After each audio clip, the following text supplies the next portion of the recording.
Vendredi soir, à l'issue du match contre le Red Star, il y avait lieu de s'inquiéter après la pâle prestation de la formation troyenne face à une équipe francilienne sans grand génie. Passes et contrôles imprécis, centres manqués, joueurs totalement hors du coup, les Aubois ont montré un pâle visage devant un public romillon déçu d'une telle prestation.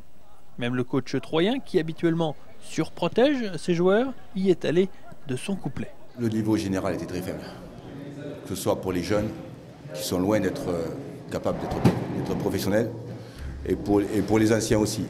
Alors je sais qu'il y avait beaucoup de travail, beaucoup de fatigue, on le voyait bien pour tout le monde, mais que ce soit pour les anciens en premier mi-temps, l'écart de l'équipe, et pour les jeunes en deuxième mi-temps, c'était trop faible, niveau général trop faible, niveau général qui ne correspond pas du tout à la Ligue 2, pas du tout.